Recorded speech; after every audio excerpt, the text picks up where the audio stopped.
So, you talk a lot about the Matrix. They're trapping me. They're attacking me. Who is the Matrix? The Matrix is the. Have you seen the movie? I have. Okay, so in the movie The Matrix, we're in a computer-controlled reality, right? They've projected a false reality into people's minds to entertain them while their bodies are being exploited by the machines.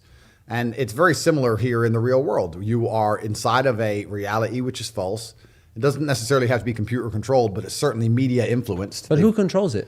The people who are behind the media machine, the people who are in charge of the world, which are also behind the governments. And the point I'm making when I say the Matrix is they will tell you false versions of reality. They will tell you things that simply aren't true so that you believe in lies just to keep yourself and your mind distracted while your body is being exploited for work. And it's exactly the same thing as the movie itself. We can sit and discuss and go through conspiracy theories of who I believe these people are. But the truth is, you have to understand there's very influential people out there in the world with massive amounts of money, massive amounts of influence. Yeah. And they're trying to push certain agendas and ideals on the population because why wouldn't they? But I kind of want to know, who do you think they are? Yeah, you said you might know. Is that true? You guys are going to try and get me suicided. You're going to try and get me in Because trouble. I feel like you know a lot more than we would know Yeah, about it the whole sounds Matrix like- system. So who do you think is behind it? Well, you I know a lot more than I even say.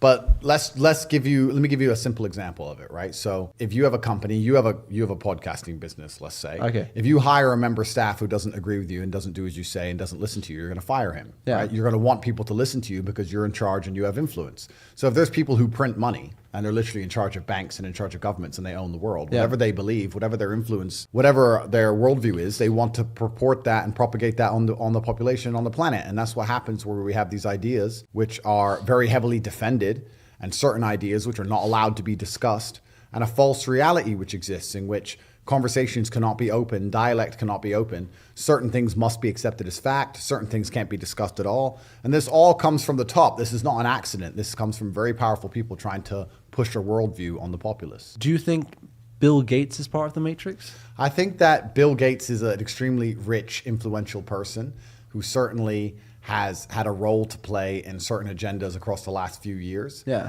It's not a matter of, you're thinking of it more as a small select room of people who are trying to control their world like a superhero movie. Yeah. It could be like that, but it's not like that. What it is you have very influential people with a lot of power, with a lot of resource, who are interested in creating slave minds amongst the general populace because they don't want to upset their very fortunate position in the world. Yeah. So there is a genuine and obvious agenda to attack masculinity as a whole, for example. The idea of masculinity, they like the idea of that being attacked. There's also obvious attempts to accelerate certain other ideas, whether, especially in the West, right? Yeah. The idea of children changing gender or putting sex in children's movies like Disney, etc. This is not conspiracy theories. This is all very obvious. Yeah. People are pushing these agendas and they're pushing them for a reason. And it's very powerful people who are doing it, and they're trying to destroy the morality and certainly the resolve of the general populace, the general people,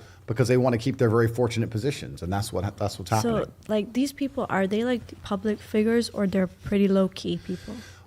You're still thinking of it as in regards to who the people are, and I Yeah. understand why you're asking that question. I think you just need to understand that the people who are truly in charge of the world are sitting and saying, what is most advantageous to us? Yeah. Is it more advantageous to us if people are semi-depressed, self-obsessed, selfish, don't care about their neighbor, have no morality, atheistic, and will absorb anything they're told without any kind of resistance? Or is it better for us if they think for themselves and they're critically thinking Yeah. and they believe in religion and they want to do good to God?